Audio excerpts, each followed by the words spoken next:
Hey, welcome everyone. Thanks for joining us on this, at least what here in Texas is a very hot summer time frame. I think we've been over 100 down here now for the last 10 days or so, and all into the future looks like we're going to keep that. So it's pretty warm here. The other thing you'll notice today is we have one big empty chair left us with, the three Bs only. Sara is her flight was delayed. She's traveling to Israel and she was trying to get on a connecting flight and the schedule got messed up. And so she's actually on the plane right now, which is why she's not with us today. So that leaves the three of us to try to carry her load, which of course is impossible. We can't replicate her knowledge or her personality or opinions. So, but we'll try and make it entertaining anyway. And we appreciate you joining us. The other thing I just want to say before we jump into the topics is there's a survey in your browser, should have opened up, and it's also going to be posted in the chat. Christine will make sure that's available. We'd really like your feedback about the program and the show. We're 6 months into this year, of course, building on what we did all of last year as well. But we want to try and keep it current, keep it fresh, and we really like your feedback. Let us know we're still on the right path with it. So appreciate that very much. So Blair, I believe you're up first with the first topic today, which I think you're both find really interesting. I know we were talking before we started, and there's some really staggering statistics about the impact of Title IX. Yeah, I really started to dig into this. I had talked to a friend of mine, Chris Smith, who's CEO up at Fitness World up in Canada, some months ago. He has all daughters that all play sports. So he's really schooled on Title IX. He really understands it, and he understands that, the enforcement behind it hasn't been very good, but it has really helped women's sports. So a woman named Catherine Switzer in 1967, on April 19th, runs the Boston Marathon. What's unusual about this is they didn't allow women to run the Boston Marathon. And so she was wearing bib number 261. And when they found out she was running it, they actually tried to stop her, tried to tear the bib off and everything. Well, she runs in 4 hours and 20 minutes. And that number 261 then sort of becomes a rallying cry and a focal point for equalizing, women in sports with men. June 8th, 1972, they passed Title IX. Okay, I want to draw some parallels here. So in 1972, there were in high school sports, there were about 294,000 girls in high school sports. There were 3.6 million boys in high school sports. Today, there are about 3.4 million women in high school sports. In 1972, there were about 30,000 women in college sports. Today, there's about 215,000 women in college sports. So you see this massive growth. A company called EY Research has dug into Title IX and its impact, and they do a lot of HR stuff, a lot of how to really help your company thrive and create great culture. And they came out with a report of female CEOs, 94% played sports. Yeah. Of women that play sports, 76% are going to maintain an interest in sports for the rest of their life. Now go back to 1972, 1973, the first gym I joined, 14 years old, George Eiferman's Las Vegas Athletic Club, a men's locker room, men only, behind the Showboat in Vegas. The next summer I joined Chet Yorton's Body Shop, men only, naked woman wallpaper for decor in there.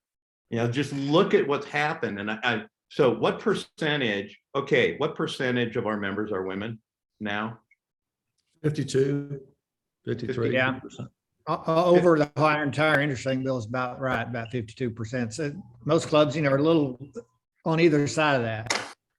Yeah. So when you said men only, was that men only in the locker room or men only in the facility, Blair?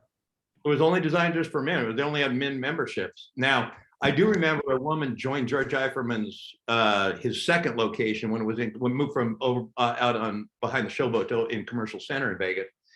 And there was a woman that worked out in there, but she didn't have any place to change or anything, right? There was one woman in there. So it was just men. And I think European health clubs, when women started to come in, they started to do alternating days. Men had Monday, Wednesday, Friday. Women had Tuesday, Thursday. I don't remember what they did on weekends, right? And I'm not saying it's an exact correlation, but it certainly must be a massive impact.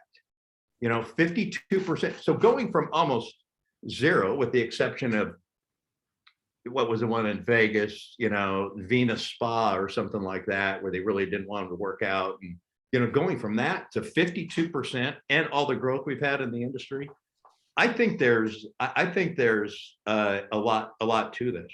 And I think there's an opportunity here, as there's a couple things happening here. Because women's sports have gotten so much bigger, name, image, likeness deals, for example, women's college basketball is second only to football in name, image, likeness deals that are rapidly being signed, because this is the first year that those companies have actually budgeted for NIL. Right. Yeah. At least publicly. Yeah. At least publicly. And so you're seeing women's basketball players like Paige Buckers from Connecticut, Haley Van Lith from Louisville. Man, they're being coveted by some of the biggest companies out there right now. I think that's going to help drive the popularity of pro sports when women move into pro sports. Yeah. So tell me what I do with that, Blair. How's that help me understand stuff in our industry? You know, Bill, I'm not sure. I felt like we may owe a little bit of a debt of gratitude to Title IX for the growth of our industry, you know, and I don't think we've really thought, I've never really thought about that like that. Yeah. But I think the support of women's sports is a big deal. I think it helps us. Yeah. I think it helps, you know, EY research says why your next leader should be a female athlete. That's the research they did. I'll make sure I'll put that into the chat. I have 3 comments before we jump off this topic. Maybe it'll connect the dots, Bill. Number one, I think Blair mentioned it early on that those women who were involved in sports in high school and college tend to be more involved in sports and more active through the rest of their lives. And I think that's some of our audience, some of the ladies that belong to our gyms and health clubs, and the women probably are part of that movement, and they're continuing. So that's our target audience to a large degree. Number two, an anomaly to that is coming out of the pandemic. Most clubs are seeing that the women are not coming back quite as fast as the men are as far as picking their membership back up. And we won't get into that today, but that definitely is a trend. And the other thing, and I know both of you have seen this as I have as well, I get to tour a lot of clubs throughout the year because of my connection with Worx. And every time we go to a town, we go and tour the facilities there. I just toured 2 more clubs this week, and every time we see now more women in the, if you want to call it, traditional free weight area, that's where they are. Yeah. And they're not over there using, you know, the 5-10 pound dumbbells. They're over there on the squat rack, and they're doing the bench press, and they're doing the heavy lunges, and they're, you know, they're there and they're comfortable, and you're seeing that club-wide all around the U.S. So I think those are 3 ways I think that we're seeing evidence of this. Yeah, I mean, laughing at ourselves here, 3 old white dudes talking about what women are doing here. Right. That's a whole nother joke and topic of its own. But the women that I know during the pandemic, they just found other solutions, man. They didn't miss a beat. They moved on. They just found other solutions. And so breaking those other solution habits and getting back to the gym may be part of that delay. But boy, that's fascinating data. And you're right. The more exposure in any sports, men, women, it doesn't matter. It helps our industry with regard to increasing the visibility and acceptance of activity. And you know, I could do that. I like that. And so that's awesome. All right. Well, that's a good segue, Bill. Why don't you go ahead and keep the microphone since you've got the next topic? Yeah, this is an interesting topic. I just read it last night, actually, and we added it in here as we're missing Sara. But it was released from ACSM, dated July 11th, 2022. And the title of the article that I read was Racial, Ethnic, and Nativity Based Differences in Physical Activity Behaviors. And I'm not going to get into all the nuances, but it was a cohort of over 300,000 people.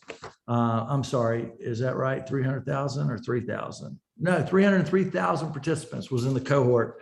And it measured people's proclivity and participation in activity. And it mainly looked at Black, white, Hispanic.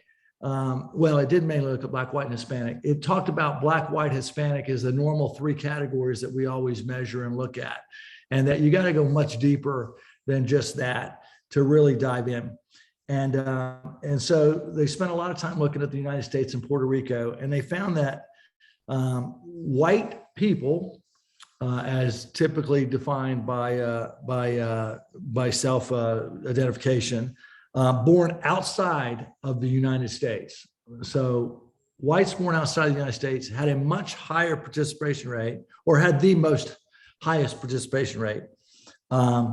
Non-white individuals, including Latinos, Black and indigenous and mixed race individuals, had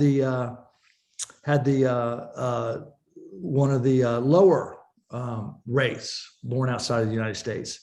So it goes into a lot more about different cohorts and different segments of the population. And my point in bringing this up today is simply that we tend to sometimes take a one-size-fits-all approach to messaging and programming in our industry. We throw out a program, we throw out some advertising, we may be showing images of equity in our advertising, but we tend to say the same programming and same approach across the board to an audience that we think we understand. And the more we get to know individuals and the differences, we find more and more in common, but we also find nuances of interest, perception, and what people enjoy doing. And so, like to, in the vein of equity, is don't have one size fits all. Look at your whole community. Look at the needs of the whole community. Understand that different cultures, different races have had different experiences sometimes with physical activity, and do all you can to be inclusive for that whole population in your community, and really put some meat behind your being inclusive and equitable. Put some real thought and legitimacy behind that versus giving it just lip service in marketing and so on.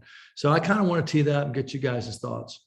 So the first thing that when you're saying that, Bill, that's something I've repeated a lot. It's humanize, right?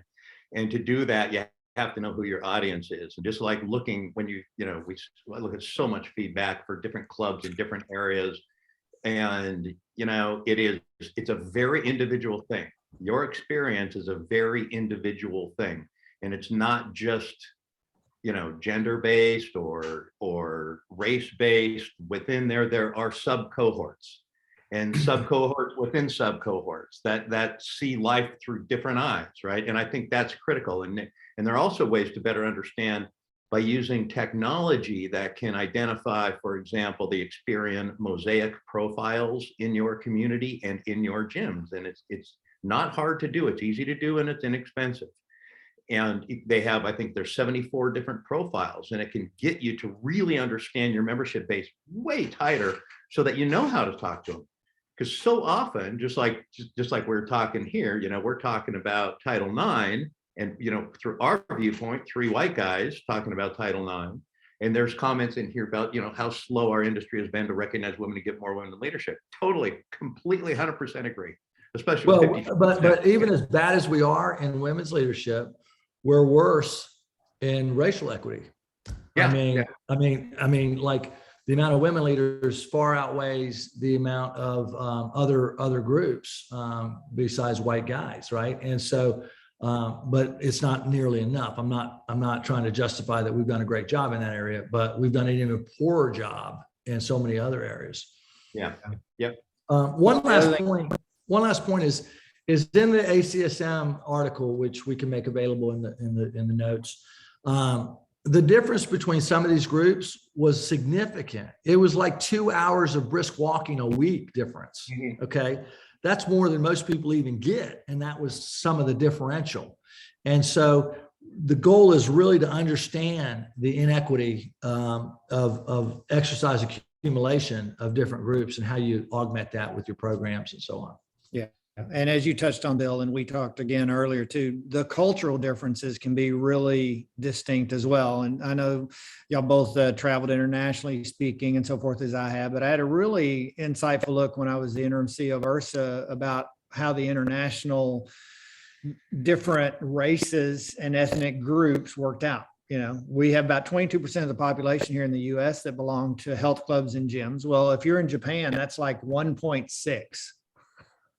And on the other end of the spectrum, you've got New Zealand and you've got Sweden, who garner more of the population to belong to gyms than the US does. So some of it is sort of culturally. And we need to think, how can we attract those different cultures, speak to them, but also understand that some of those things I think are part of who they are. You know, they're not seeking what we're offering, and maybe that's okay sometimes. Yeah, not that we want to give up. So the next topic is one that I was excited to talk about, although I'm a little hesitant to share with everybody the source of this one. It's called The New Truth About Aging. And a friend gave this to me. That's all. That's how I got it. I didn't get it, directly in the mail, because I'm certainly not of that age. But it's the AARP Bulletin, The Truth About Aging. And it really was a really great article. And I want to share a few highlights from it. The article was done in a combination between AARP and the National Geographic, and was called The Second Half of Life Study. And what they did is they went out and they asked seniors, people 50 years and older, some people would debate if that's called seniors, about their views about aging. And some of the findings I thought were really, really interesting. One commonality, whether people were 50 or whether they were 80, is that everyone agreed they really wanted to live as long as they could and enjoy it. But they didn't want to just be old and not be able to maintain their independence and their function. The other thing was that there's a new mindset, which I thought would be really good for all of us operating clubs to hear, that it's really not an either or statement about health. Like, we're either healthy or we're sick. The reality is the vast majority of the population is a combination of both, right? There's a lot of people that have some sort of chronic disease, but they're still healthy in other areas of their life. And so, for example, 2 out of 3 in their 50s, 8 out of 10 in their 80s are already living with one or more serious chronic health condition, right? 2 out of 3 if you're 50, 8 out of 10 if you're in your 80s are already living with one or more serious chronic diseases like arthritis, cancer, diabetes, COPD, et cetera. And in spite of that, those same groups, 78 to 83%, rate their health as either very good or excellent, which tells you in their mind, it's like, well, I have this disease, but the other parts of my life are very healthy, right? I get the right amount of sleep. I get the right amount of rest. I eat healthy. I get exercise. And so they're really reinforcing the point that health is multidimensional. It's not just whether you're sick or you're healthy. Most of us are not in one category or the other exclusively, which is really interesting. Another finding was that 44% of people that are over 80 years of old, 44% of people over 80 are doing some form of strength training. And their motivation, unlike some of the younger population, is all about, they understand that strength training and maintaining their strength equates to mobility and independence. 2 things they're desperate not to lose as they continue to age. You see some of the results of the getting restful sleep and the different age groups and how they're ranking here. Go to the next slide there, which is the slide about how much do you fear death. So they asked people at these different ages how much they feared death. Interesting, if you look out there, look all the way to the right with the oldest person in oldest cohort, 80 years or older, only 4% said they fear death extremely or very much. And that's because what they fear more than that is a lack of independence, a lack of mobility, and being alive, but not being able to do what they want to do, not being in control, and losing not only their mobility, but also, more importantly, as we've talked about so many times here, they're afraid of mental decline, where they won't be aware or able to make cognitive, decisions like they used to. But they're not really afraid of death, which I found, was really, really interesting. So how does all this translate to what we can do in our clubs? And I think it just was an understanding when we're dealing with these populations that are aging, it's where they're coming from, right? So we're not going to be successful, and we've proven that over time. It's not really a successful strategy to convince people to pick up an exercise program because of some long-term cancer they might avoid, or to ward off COPD, but the immediate rewards to say, we're going to help you be mobile. We're going to help you maintain your mental acuity. We're going to help you be independent. Those things resonate with the aging population. And that's what they want more than anything. They don't want to have to depend on others, and they don't want to lose that independence. And we're a big key to that. Yeah, I'm gonna go way back and reference a book from Tufts University called Biomarkers that came out years ago. And I'm putting the link in the chat. And in this, they worked only with octogenarians, groups of octogenarians, doing strength training, basically following a Nautilus protocol 3 times a week. And how rapidly that group gained strength is amazing. How their gait speed picked up. And the biomarkers reference kind of signs of aging. What are the first signs of aging? Losing hair isn't one, graying isn't one. They said the first, and they work like dominoes. They said the first biomarker is the first domino to fall is a loss of muscle mass. Mm-hmm. From there, the rest tip over right down to not being able to regulate body temperature and so on. And it is a great study on maybe what you could do in clubs today for short. They trained them hard right from the jump. They trained them hard, and it was very fast results. So the mental part of that, you're doing something for yourself, is immediate.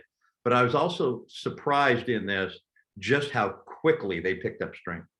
Yeah, I remember that study as well. One other takeaway I want to point out before we move on from this topic, and that is, they were talking with people age 50 and over, all the way up to 100 or maybe even 100, few people 100 plus. But in that, they said the real watershed moment where people really began to think about, am I really living the healthiest lifestyle I can, tended to be when they turned around 60.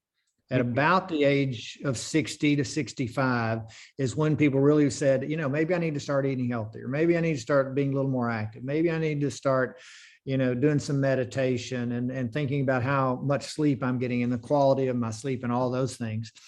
And they said, there's really lessons for people that are younger from that group, right? So they're at 60, they're thinking through these things, thinking about longevity. And at the same time, they're saying, they're doing the things at that age that people younger should be doing, but aren't motivated properly yet. Right. Yeah, sometimes. All right. So so an article from Newsweek, they do these expert panels, Newsweek does. This is from last month, 15 ways to make your organization more customer centric. And what they do is they took 15 experts, they convene a panel, and then they ask them, certain questions, and they come up with these 15 topics. So here's the 15 topics. I think we've got a slide with our 15 topics, and I'm not gonna, there's a lot of words on that. Don't look directly at it. You'll get brain damage if you look directly at that slide. These are the 15, and I can easily draw a line on all of these to how and why you should be bringing in a lot of voice of customer. I don't care who you are or what business you're in. But I'm going to just bring up a few of these real quick because I think our industry could really mature more on this. Number 2, be proactive. This is when companies, you got to look for workarounds, right? And I feel like we let our customers do a lot of workarounds, and we're kind of blind to those, and there's a lot of opportunities. The voice of customer at every stage of their life cycle with you is that, and I forget which expert said this, but they were really eloquent how they designed that. This idea of number 5 is just continuous improvement, and sometimes that's just little incremental improvements. Customer's point of view is different than just feedback. It's when you have to actually play the role of your customer and think about, through their eyes, how does this feel, and getting businesses to be better about how to empathize and be the customer when you're designing anything. A consumer focus as company culture, bringing having your customer metrics have equal billing as financial metrics is the starting point for that. Smart hiring choices. I'm going to call out predictive index. It's something I really like. It's something a friend of mine, Tom Johnston, is doing a lot of work with. but there's technologies you can use that really make it so your first hiring choice is like, can be the right person for a role. This last one, just a quick story. I'll turn it over to you guys here.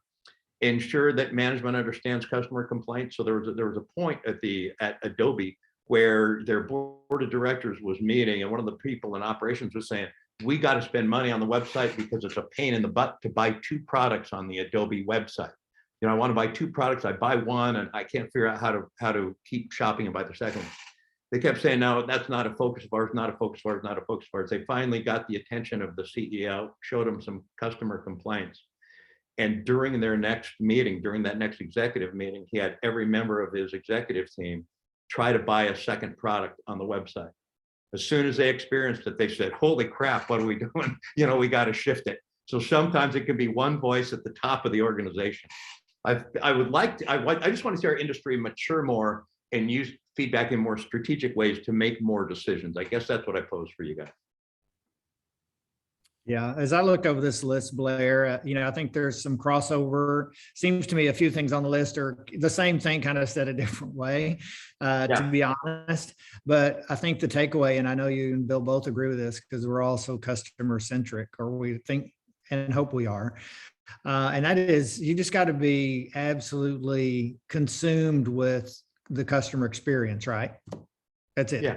You've got to build a culture that's consumed about the customer experience, and that will really drive all these things, because these things take time, they take effort, and they take it being a priority for your organization. And I think one of the things we saw at IHRSA this year, at the IHRSA convention and on the trade show floor, was there's a lot more data. There was a lot of presentations about how you use data to drive decisions, how you use data to drive the member experience. And this is just more evidence of that, it's much easier now than way back when all of us were young guys working in the health club, and they filled out the comment card, right, and pen and paper, and you had to track that. And that was your customer experience strategy. And now we have all these tools at hand that we can use. Bill, you're on mute. Bill, yeah, there you go. Really?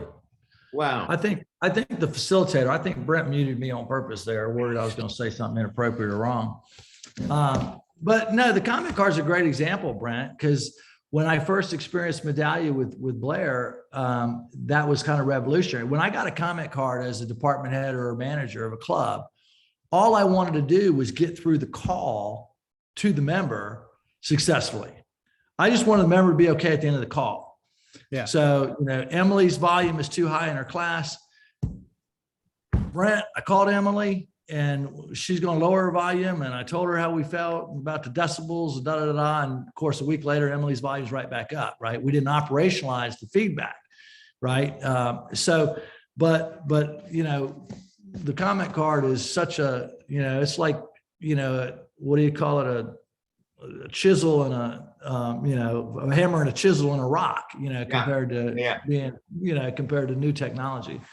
That's a great point. That's such a great point.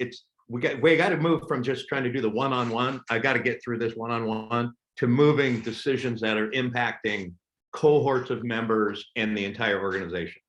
But I think that's fundamentally, we could take that another level, right? That's our industry a lot. We're reactive and we just want to get through the next thing, and we don't slow down to think of strategy and operationalizing those good things. And I'm not pointing fingers, if I am, I'm pointing 4 back at me, but we tend to get so caught up in the day that we react versus really trying to solve for the long haul. Yep.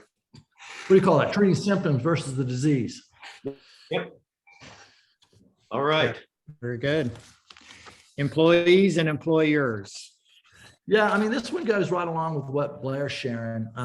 I subscribe to this newsletter, Law 360, which gives me kind of all the big cases coming about. And when Blair's talking about customer centric, you notice many of those bullet points in his list were about employees. And I keep going back to, if you want happy members and customers, you got to have happy employees.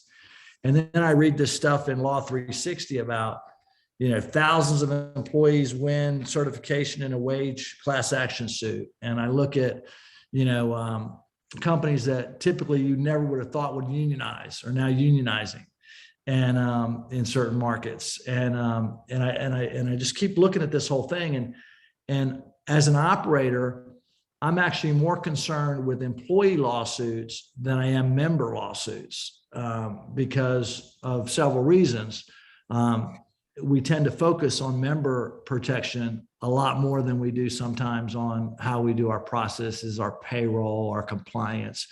And quite frankly, my insurance deductibles are much higher for employee cases than they are for member cases. So I think that just like we look at our employee base to be happy and fulfilled in their roles and responsibilities to deliver to the members, we have to also look at the risk management profile of how we treat these folks, paying them on time, paying them appropriately, not shortchanging them on overtime, being consistent in our benefits. You can't give somebody 4 weeks and somebody else 8 weeks of vacation and they're in the same job, same tenure, same.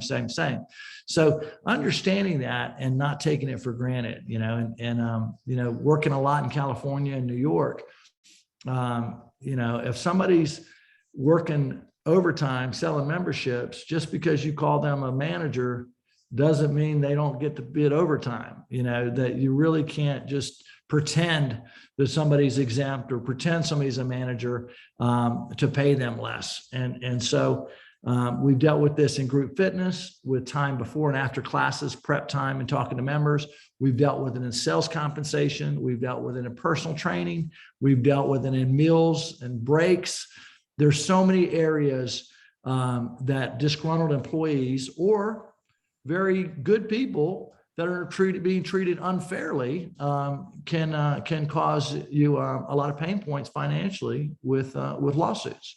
And so, we at Active always try to do the right thing. But even when you always try to do the right thing and you have multiple locations, it only takes one weak link to mess something up at one location. So, big believer in inspect what you expect, make sure your whole organization is consistent, be very cognizant about how you treat your employees legally, fairly, ethically, morally, because that translates into how we grow our businesses through our customers. And so I just want to highlight that I'm seeing more of these labor cases inside and outside of our industry. And inside our industry, I've seen quite a few.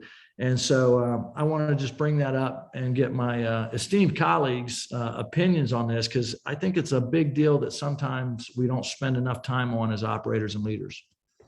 I think if you talk to some of the insurance providers in our industry, Ken Reinig, for example, you're going to find what they've said is there's been an explosion of employee lawsuits. Right. Yeah, isn't that right, Brent?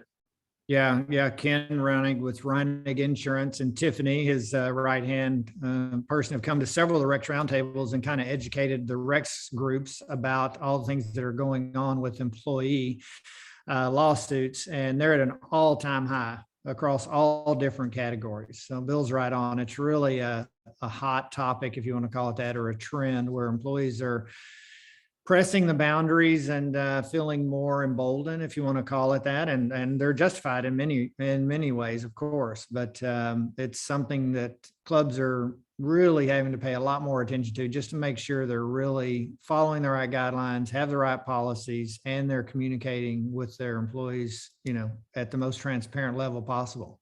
Yeah, I've had the same insurance broker for probably over 20 years, a guy named Bill Brennan, and same thing. If your broker isn't offering you free training in risk management and employee compliance and those things, you probably need to talk to him or her or find a new broker. Your broker should be a business partner and a resource to the business. Right. You started. I know it wasn't all about the lawsuits. You kind of ended up there as we were talking about benefits and that. Has IHRSA in the past done any comp band studies for the industry or done them on a regular basis? maybe regionally. Yes. things like that. Yes, Yeah. compensation, comparisons with benefits and so forth, and how much people Yeah. are paid at different positions. Absolutely. I don't think that's been done, certainly not during the pandemic and not in the last several years, Blair, but many years ago. Yeah. I want to say 2019 was, and maybe Mark or Christine can put it in the chat for everybody to know, but I want to say 2019 was the last one that I read. And it's really comprehensive by position and by geography. And it's a great publication and research document from IHRSA. Yeah, no, for sure. Thanks for bringing that up, Blair. Yep. Okay, we'll segue on to the next one. How old are you really? I'm going to take this topic. And the title actually of the article was How Old Are You Really? ? Meet Your Biological Age. And it was featured in the Wall Street Journal. And they talked to several physicians about some of the newest research going on where they're helping people identify, and Blair used this term earlier, biomarkers about how people are aging and predicting actually what their biological age is, which could be completely different than their chronological age. I know the three of us on the call would hope that our biological age is much younger than our chronological age. And of course, we see that with our friends. A lot of you that are attending today, of course, are probably, pretty fit for your age. And you see people from your high school or your college or friends that are your same age, and yet they sure seem a lot older than perhaps you are. And that's a sign of what the difference is between your biological age and your chronological age. There's a new term out there, and I'm going to make sure I read the definition correctly. It's called epigenetics, EPI genetics. And that is, by definition, the growing interest in biological age is fueled by the advance in this new field of epigenetics, the study of how gene expression is affected by behaviors and the environment. I thought that was pretty interesting. And of course, one of the debates about this is there's really no standard way to determine right now what your biological age is. So there's several different theories about how to determine what that age is, how to predict what that age is, and what that should mean to the population, right? So once you find that information out, should that change your behaviors? And many of the scientists involved in this research would say, absolutely, right? We know what our pre-existing conditions might be from heredity. If you filled out, health questionnaires, well, is there a history of heart disease in your family, a history of gout, a history of cancer, et cetera? So we know we're predisposed to many of these chronic diseases at times. And some of the tests that these scientists and physicians are doing is establishing exactly what those markers are, which helps perhaps you prepare to live a healthier life given the genes and the makeup that you have. So I found it very interesting. I think there's a lot of future in it. And that's what this whole article is about, is that they're going to start really helping people predict their biological age and therefore make adjustments in their behaviors and their lifestyles based on that to help them live a healthier and longer life going forward. But there just hasn't been a lot of coalescing around what is the best formula to come up with that and what factors are considered. So very interesting, but not that standardized to where it's broad-based and available right now. What do you guys think about that? I've got a couple of thoughts. I beat you to it, Blair. That's all right. I think our good friend Darren Allen over at Visual Fitness Planner, I think he has one of those models built into the Visual Fitness Planner. Now I think they're owned by Daxco, but he had a really good tool in that environment. But when you were talking, Brent, it reminded me of the book Younger Next Year, and they revised it with new research, new data, and the core stayed the same, but they revised the book. One of the authors has now since passed away. But that book, Younger Next Year, was a really big book in our industry. Everybody kind of rallied around it. People had Younger Next Year promotions and challenges with their membership base. And it's basically what you're talking about is, how do you, if you're 60 without any majorly chronic issues, meaning chronic issues that you're not successfully managing. I mean, you can have diabetes, high blood pressure, high cholesterol, manage those appropriately and still be very fit and healthy. So if you're 60 and still in good health, you have a much better opportunity to get into your 80s and 90s with a quality of life than if you're 30 with unmanaged chronic disease and so on. So, but for those of you that are younger in the industry, going back and reading the book Younger Next Year might be a good thing to frame what Brent's talking about here. And it doesn't give you the model of the date, the number of years, but it gives you a lot of the background on genealogy and heredity, environment, those kinds of things. Blair, you're going to say something. I saw you chomping at the bit over there. It just has me thinking of, and I think we've talked about this before, the term biohacking and the massive growth in the recovery space. We saw it at IHRSA. We talked about it last time, and all of these things seem to sort of be converging, right? And I imagine when I think of a biohack, what can you do as an individual, to make yourself live longer, healthier? What can you do as an individual? Well, here's one: exercise and eat right? That takes the most effort, and I picture a spectrum of like 1 to 100, and out here, the one that takes the most effort is also the most effective, right? You exercise and you eat right. And then the biohacks that are available, you go back to a very, passive one, is getting an IV, a vitamin IV or something like that, red light therapy, hyperbaric chambers, all of that. And how do those start to meet more and more in the middle as the population is aging, right? As we're more and more baby boomers, and by the way, they have a lot of money. The older generations have a lot of money. So it just feels like that.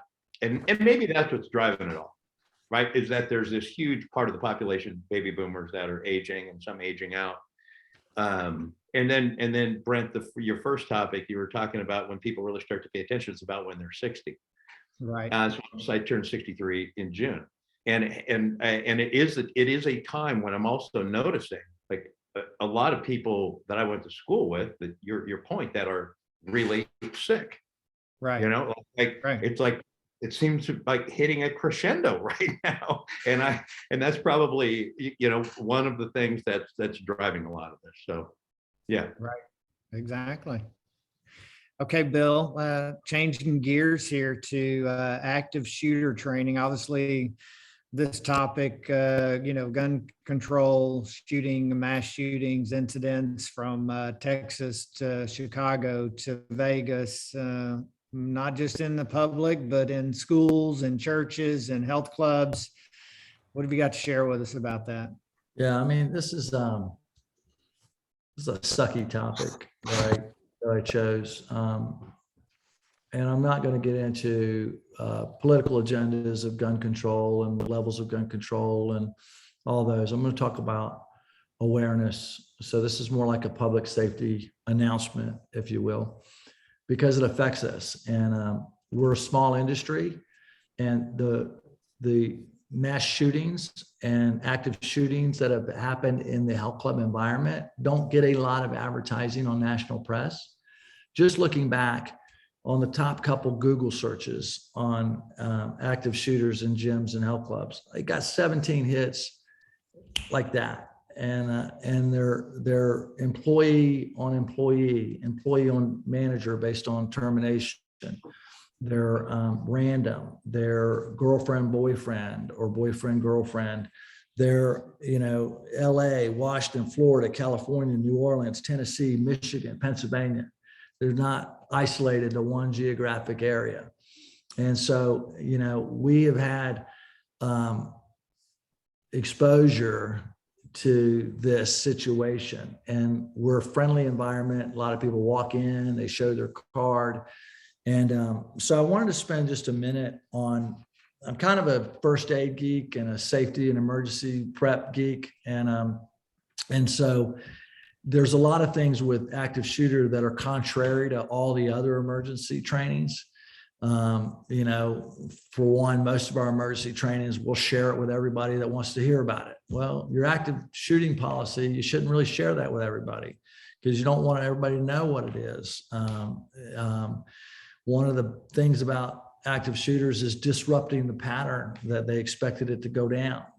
Some of the shootings that have happened in recent years have not been the intended targets. They've been backup targets or a spur of the moment target because something didn't seem right at the target they were going for. Blair and I were prepping for this show, this month's show, talked about panic buttons underneath the front desk. You don't hear a lot about clubs doing that. I've only heard about a few clubs doing that, but having a panic button, but it's not a silent panic button. It's an alarm panic button that makes noise. And so it disrupts the shooter going, wait, something's going on. I'm not going to get very far here. Let me abort the mission and get out of here. And so, you know, labeling of doors on the exterior that aren't necessarily in a pattern. But Active Wellness has a very detailed active shooter training. The Homeland Security has resources. IHRSA has a fantastic resource on this topic. And some of the training in this arena is counterintuitive. You know, if there's a fire, we want to run around the club and make sure we get everybody out. You know, with our employees in an active shooter, the first thing is run, get out of the building. Everybody get out of the building. The second thing is hide. You know, if you can't get out of the building, find a hiding spot. And the third thing is, as a last resort, fight. And so, you know, and there's protocols with what to do when the police arrive. Don't stop the police and go, which way should I go? Go whatever direction the police came in, that's the direction you go out. You know, if they say raise their hand or they knock you on the ground, get down. It's all for your own safety. You know, so there's different things there. But I just think that when you're doing your emergency code blue medical, you know, training, when you're doing your fire, when you're doing your tornado, your earthquake, you know, all the different trainings that we have, that you really recognize the active shooter training. And with that, taking it a step further, like looking for indicators of potential violence by employees and members. You know, there's certain key indicators that people that are violent tend to show. And we don't have time in this, nor is this format set up to be a training. But with all these horrific things happening, especially to our kids, with these mass shootings, I just felt like I wanted to reiterate it for our audience. You know, really use the IHRSA resources, use the resources available to put active shooting as a big deal in your normal emergency training, and role play and drill that the way you drill other emergencies. And I'll turn it over to you guys. Brent, you were the CEO of IHRSA. You're very close to this with clubs across the world. You know, maybe you can shed some more light on this too. Yeah, I'm gonna draw from my experience, actually, not while I was at IHRSA, but I was hired as an expert witness, and I have been, you know, many times over the years. But this particular case was a shooting at a club in Texas. I won't divulge the brand of that club, but it resulted in multiple deaths and a quadriplegic of employees and members. It was really severe, and it was a really, you know, just a sad case to be an expert witness on. But what I would say to club operators, as Bill is suggesting, is if something were to happen, then the way the club is going to be looked at is as a source of, you know, not doing all they could have to prevent it. And that's just the natural way that it tends to work when these things happen. And so just encourage you to be proactive on the front end, get the active shooter training. Make sure you train your employees as well, how to handle members or employees when you see signs of something like this. And one of the presentations I attended at IHRSA that was so well done was by the John W. Briggs Mental Health Foundation. And they were sharing that, what was the number? I think it's 27% right now, 27% of the US population suffers from some sort of mental health illness, according to their research today. So that's a big, big number. But what's going to happen if you go down that road and those things they're going to say, well, what did the club do about it? Did you know anything about it? Did you have an interaction with this person? Has somebody complained about the person? If they did, and you were made aware, what did you do about it? And do you have documentation to support what you did about it? So those are the things that I would just make sure that you have trained people on, not only the active shooter information, but also how to prepare, how to prevent, and God forbid that something does happen, then how do you handle that in that situation? So those are things that I would say, Bill. It's happening more frequently as we're all seeing. It's something we just need to be prepared for. Yep. It does seem like the gyms are well set up for like Jill, you're talking about making sure that the environment is right. Like generally in your club, you have one entrance and people can't get, there's no other doors that are open and operational in that from the outside. That's probably a good starting point right there too. Yeah. Okay. Well, there's a couple other things, considering this type of hazard in your design, and in your design as far as pocket doors. Sorry, you wanted us to take it back, Bill? Give you a break there. Let me finish this off and then we'll move on. But considering in your design, to Blair's point of view, what are your backdoor exits? Are they labeled from the outside? What are the escape routes? Where are you going to meet your staff outside the building? Are there pocket doors that can be closed? I was talking to somebody yesterday and they said, even the toilet flushers, a lot of people hide in stalls when they're trying to get away from an active shooter. And there's been cases where people have been hiding in stalls and then the toilets start flushing, giving away their location. So the automatic flushers, having them on top where we've got to wave your hand instead of them automatically flushing just when you go in front of them. I mean, we can go down a rabbit hole here, but thinking through those things, especially where our childcare areas and how to secure our childcare areas. Anyway, it's not a fun topic, but I think it's important to bring up. Not fun, but definitely necessary. And okay, we'll go on to one that is kind of fun, and this falls under for me, like, how the heck did we miss this? Okay, brain bikes. I'll show you what a brain bike. We have photos of a brain bike here, and this came to my attention. The McHaney School District does a quarterly report on everything that's happening in the school district, and I picked it up, and it showed some of our people, I think our school board members, sitting on these little bikes. And it said that the Confluence Rotary had donated 8 brain bikes to 6 local schools, 1 middle school and 5 elementary schools. And then it goes on to say, research has proven the positive connection between exercise and brain activity. Stationary bikes or brain bikes used in classrooms help students learn to self-regulate their energy and emotions in order to reduce stress, anxiety, anger, restlessness, and fatigue. The use of the bikes also improves memory and the ability to concentrate as well as mood.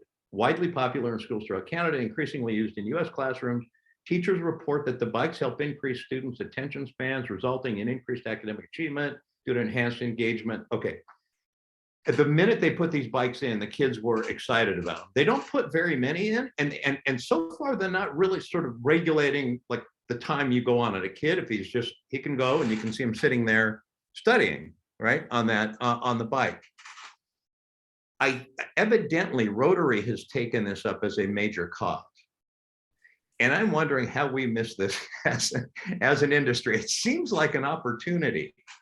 This feels like a great opportunity at a local level, or to do fundraisers, to be able to donate brain bikes. It looks like it's growing really fast. I guess that's the question I have, is how might we help out? Maybe it's, I don't know, maybe you're partnering with your local Rotary if they're doing something, but it just feels like a great opportunity for us. I love it, Blair. I think it's brilliant, and it's as long as you make it a reward, not a punishment. Well, that's what evidently they're doing, right? Like yeah, exactly, right. Yeah. No, but yeah. I'm going back to our previous show where we talked about fitness, punishment, do 20 push-ups, physical activity test for the president's, it's got to be perceived as fun and a positive versus a punishment. Like, okay, you were acting up, get on the bike. Yeah, my God, I hope it doesn't come to that. They are being used really effectively. So I would encourage anybody to go out there and kind of dig into what they're doing with these bikes, and it just feels like a real opportunity. I bet a lot of us out there have donated equipment to weight rooms of your local high school, things like that, right? Well, our good friend and guest host, Allison Flatley, just put into the chat box the company that's doing rowers as well. Same Okay. concept. So thank you, Allison, for that share.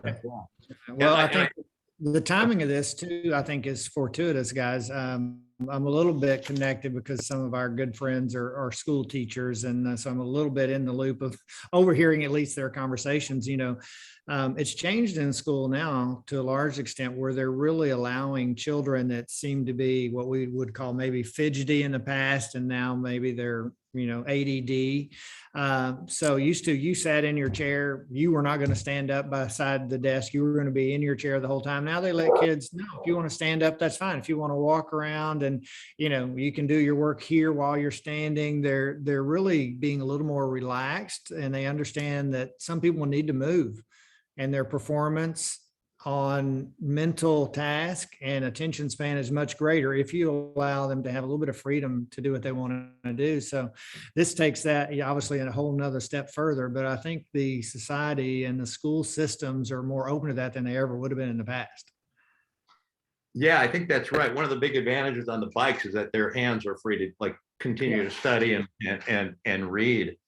But when I saw the article and it said 8 bikes donated to 6 schools, it's a very small percentage of the schools. I mean, Wenatchee Valley is not huge, so but how many classrooms do they have? How many? In other words, it looks like I bet they need a lot more of these in these classrooms. Right. Sure. And to see the teachers' comments about how much easier it is to work with whatever child that maybe has, a short attention span, and they get on the bike and they can read longer, and they can, it feels like a great opportunity for us to participate in this.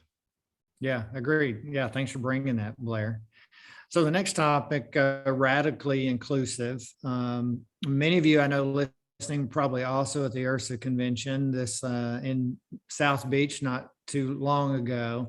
And one of the keynote sessions was Not Broken. It's about much more than a cup of coffee. And it's about an organization called Biddy and Bo's Coffee. Here's a photo, sort of a fireside chat is the way it was presented at the convention, with Carrie Keppel kind of being the moderator. And there you have Amy and Ben Wright, who are the parents of Biddy and Bo, 2 of their children that were born with Down syndrome. The whole movement behind Biddy and Bo's Coffee is that they say that 80% of those with what they call intellectual development disabilities, 80% of those individuals don't have work. So they may be of an age that they should be working, could be working, and are able to work, but they just are not getting the opportunities to do so. And so the whole concept about Biddy and Bo's is that they're including these people with intellectual development disabilities in the organization. And one of the things I found really interesting, I just want to make 3 or 4 points about this and be a little self-reflective, because that's what I thought as I was listening to them at the convention and hearing their story. There weren't a number of takeaways. I didn't leave with a whole sheet of things, I can steal that idea. But what I did leave with was this sort of, weight on my shoulders that, wow, when I had my club, I did include a few people with disabilities, but I sure could have done a whole lot more if I'd have been more open and more aggressive about seeking those opportunities. And one of the things they point out is often these individuals are very social. They love the interaction with people. They tend to be pretty good at service. They're outgoing, and often when they are hired by companies, they're put sort of in the back room, stocking shelves, in our case, maybe folding towels, doing things sort of behind the scenes. And that's not their concept at all. Their concept is to give them the training, give them the tools so that they can, run the register and make the coffee and serve the customers, et cetera. And it's growing right now. They have 23 shops in 12 different states. So it's still, relatively on its way up, but they've been on Good Morning America and Good Day and a bunch of other shows, including the IHRSA convention. And thanks to ABC Fitness Solutions, by the way, who not only sponsors this show, but they sponsored this keynote as well. But one of the terms they used when they were talking was to be radically inclusive. And so I think when we here today, you know, there's a lot of discussion about diversity, equity, inclusion.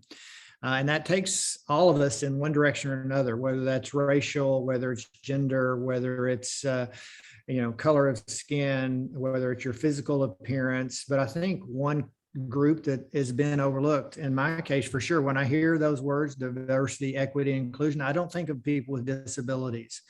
And that was one thing they were saying, is they really have this approach to being radically inclusive, and they're trying to change that perception that these individuals cannot be, you know, productive in society and helping. And it's not only helping the business, but it's really giving them, you know, some purpose and meaning to their lives as well. And they're quite capable. So it's a really great story. And they're not Pollyanna business operators. In fact, they said, they used the word rye blab. Do you guys know what rye blab means? I don't, but you really do. It's just an acronym for run your business like a business. So at their keynote, they say, you know, we want to do the right thing. We're trying to change the opportunities for people with IDD, but at the same time, the businesses have to make money. It's got to be a for-profit business. So I think there's something to learn for all of us there in the health and fitness business, that it's not just all the traditional things we think of when we think of DEI, but it also includes these individuals as well. That is a really great story. You know, there are agencies out there. I'm trying to remember, you know, here in Wenatchee, they've approached us with, you know, what's interesting about it is they've had to approach us, and then they subsidize the pay.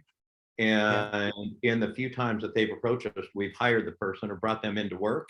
They, you know, generally it's been for a fixed period, is how because they wanted them to train in a job and learn something, and it's always been a great experience for us.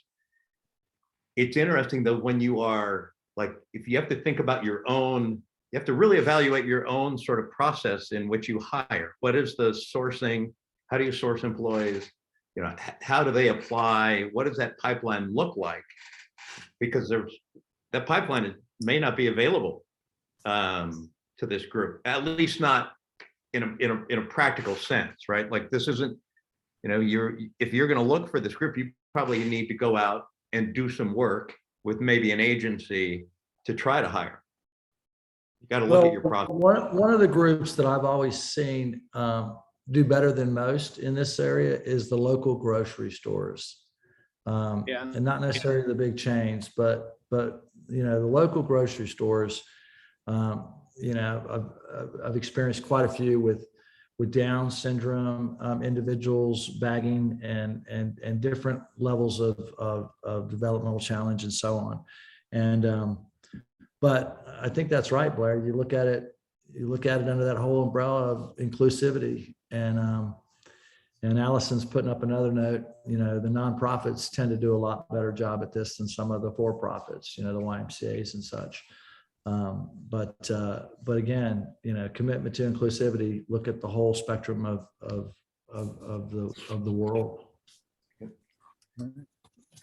All right, Bill, were you able to, I know it's very thrilling segments today, and we didn't have Sara to give you a little bit of another voice to take notes on, but did you get a recap for us? Yeah, I've got a short recap, Brent. I think the way we operated today, it was pretty straightforward on a lot of the topics. We started with Blair talking about Title IX and the importance of women's sport, and how, you know, I was fascinated by the second largest group with regard to the likenesses endorsement deals.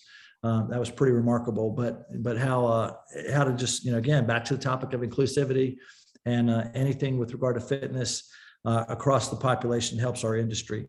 We talked about racial, ethnic, and nativity-based differences in physical activity behaviors, and we talked about that. Again, another topic back into the equality and equity around. Brent, you brought us into the truth about aging and older Americans. I was fascinated about the numbers. You know, as far as 2 out of 3 in their 50s and 8 out of 10 in their 80s, you know, with regard to redefining, you know, the activity levels. When you talked about that, Brent, did you see, was 60 the breaking point where you saw the disparity? Yeah, the article said the people in their 60s, that was sort of, as they called it, the watershed moment where people were really being a little more introspective and cognizant of their current health and how they might improve that for the future. So yeah, I thought that was pretty insightful. Which is funny because that's the same threshold that is in that book we were talking about, and the younger next year. I was fascinated, as you were, that in your 80s, only 4% are worried about dying. It's Right. not about dying as you age. It's about living quality of life and staying Right. independent and mobile. And that's a really interesting dynamic, that younger people are much more fearful of dying than older people. They want to maintain their independence as long as they're here. I talked about the PSA, an active shooting. We won't end on that note. Blair, you brought us into customer centric and how you like the predictive index, and you gave us some great tips and feedback on not only employee elements of customer centricity, but we talked about operationalizing the feedback and really doing something with it to change the outcomes within the organization. I shared a little bit about the employee-employer relationship and dynamic, and how important it is to take care of your people and always do the right thing. And if you start there, you have a much higher probability of having happy customers.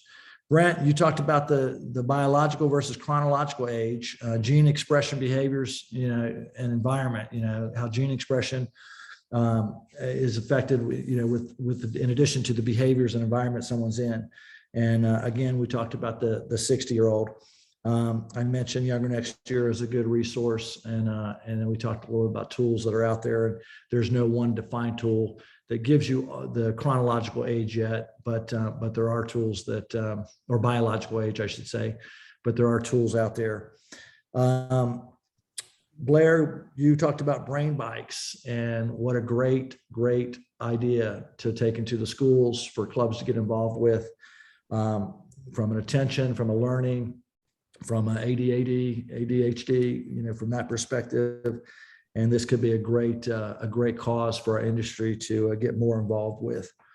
And then Brent, you talked about Biddy and Bo's coffee and how they run it like a business. That's not all, soft and fuzzy, but they really focus in on hiring people in an inclusive manner that are challenged or developmentally challenged or mentally and probably physically, mentally and or physically handicapped in some way, and not just putting them in the back, but making them a core part of your delivery and putting it up front.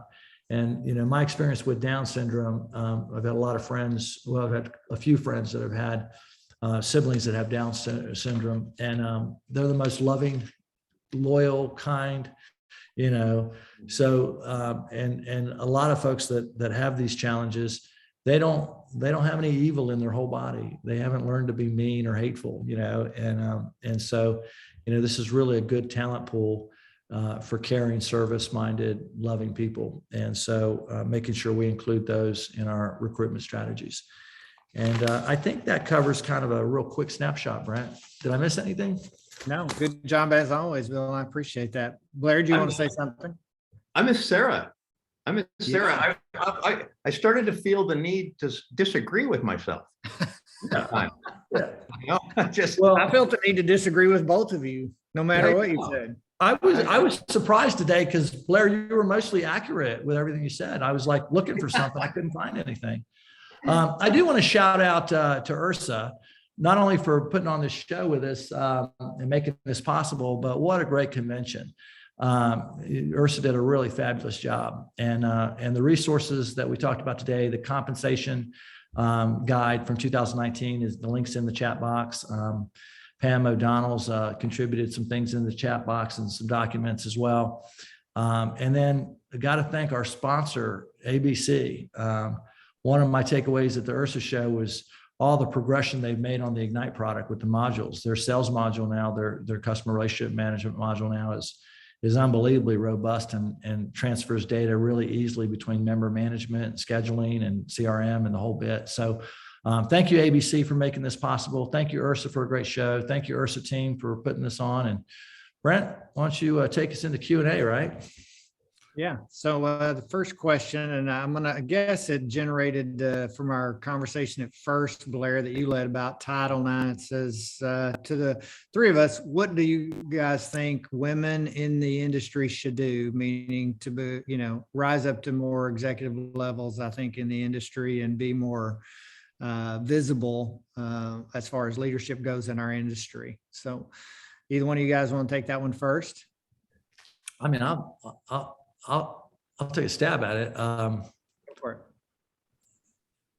I mean, I don't know. I mean, the women around me are very strong and competent, and I didn't look to surround myself with a predominantly female leadership team. It happened organically. I've got one male partner and one female partner, Jill Kenny. And then on my executive team, I've got Michelle, Meredith, Deb, Marcia, Annette. I'm going to forget somebody here, Meredith, and Carrie and Mike. So I've got 6-2 on my senior team, female to male. We need to do more on other diversity elements, but I think that the whole women's leadership, again, you're asking three white old guys, about women's leadership. I think is don't stick to just female mentors, find male mentors too. Some of my best mentors have been female mentors as well. And so don't think that, okay, I'm a woman leader, I should have a woman mentor. You probably should have a woman mentor, but that doesn't mean you can't have men mentors too. And men are part of the problem here and part of the solution here. So just including men in the conversation. And I know that us on this call are very committed to equality and inclusiveness, but it historically has been a male-dominated industry, and there are percentage-wise still a lot more males in the traditional club environment than there are females. Now, in the corporate space, in the corporate wellness and health promotion space, it flips. I mean, a majority of the employees that I have in my corporate management business have been females. And again, that wasn't necessarily by design, that happened organically.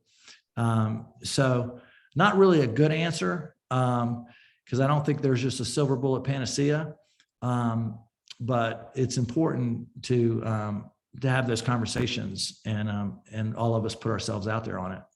So Blair? So yeah, interesting. I'm just looking at, we just have, our gyms are just small operation, 2 clubs. They're run very well by our leadership team. That is Katie, Carrie, Jen, and Julie. And so, but primary ownership has been male, right? And so I think there's the leadership, and then there's ownership.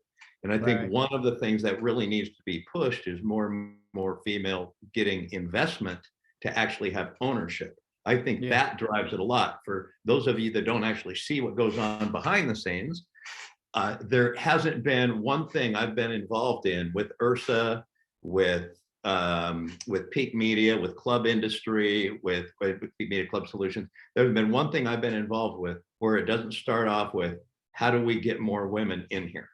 From this show right here, to me being asked to be on a panel at IHRSA, and it would have been 4 men. And I think Christine, who's listening right now, she came to me, we talked, and I said, take me off and put Jenny, our VP of Customer Success, on that panel, right? So from the standpoint of what happens behind the scenes and how people think about this, I see a lot of effort. And so to me, like one of the things that I want to see happen, you mentioned Florence Auld when we were talking before the show. Florence was awesome club operator in DC area. Well, she was an owner too. She owned her club. She did. And and I think it's that. I think it's that. I think that is a huge part of it. More ownership. Yeah, I was going ownership. to say that too, Blair, and I would echo some of your sentiments. I think to your point, Bill, you and Blair are just like in my clubs. If I look back when I ran my organization, the same. I would look across my executive leadership team and it would be 70-30 women to men. We see that a lot in our industry, but just not at the ownership level. Right. And when it comes to this anonymous person that sent the question reference, being on the cover of magazines or being on panels or delivering keynotes, things like that in our industry, being on boards. I think, some of the criteria historically for those things has been openly, you need to be an owner of your business, right? Because there's a different mentality. There's maybe a broader experience. That person, they own the business rather than just working in the business. And I think therein lies the biggest gap we have. There's a lot of women represented at every level in health clubs all around the country until you get to the ownership question. And I don't know the answer to that, but I would also say, again, piling on to what Blair said, when we're looking for volunteers for committees, boards, different things, we tend to often, I've been involved in, helping find those individuals. And it happens more often than not that we get a lot of males applying to speak and do these things. And we have to literally go out and sort of recruit and try and find women to fill the roles because they're not, they're not aggressively pursuing those. So I don't know what the whole answer is. I would say, one thing I would do is just, seek opportunities to get more involved because there are a lot of opportunities out there. And as Blair said, behind the scenes, it's often like, oh, we've got to go find, a female or some females to see if they would do it for us or get involved. And so maybe that's one thing that could help. Yep. All right. Next question that I saw come through, I think on the actually the chat itself was more about the active shooter training, Bill. Is that something that you outsource or, are there resources available to deliver those? Well, in the chat box, IHRSA's, there's IHRSA's resource on that. I can share ours. But, one of the documents is right from, I want to say Homeland Security, just a simple, how do you respond? And then Blair shared a pocket card. You can call your local police department, and a lot of times they'll come and do a free training for your staff and assess your environment and give you tips on what you might do differently in your environment. So I would read the IHRSA resource. I would look online and I would call the local police department and invite them to come out and talk to your team. And remember, once you do that, you're going to have employee turnover in that. And so that you got to operationalize that training on some kind of a regular basis and probably separate from your maybe as I'm thinking about it, Bill, I don't know. I'm saying it seems like I'd want to carve that out separately from like a cultural onboarding where you're really focused on. I think we do our emergency training. I believe we do it quarterly. Yeah. Okay. Yeah. Okay. Okay, gentlemen. Well, we're up. We're actually a minute or two over our time slot, so I'm going to have to cut your conversation off. But again, want to thank everybody for attending today. We look forward to having you again next month. Sara, we miss you. She'll be back with us next month, no doubt. And we look forward to having her be part of all our conversations. Thanks to all of us for joining us. Hope your summer is going fantastic. And we look forward to seeing you next month. Thanks, everybody. Take care, everybody. Thanks for joining us. Thank you, everybody.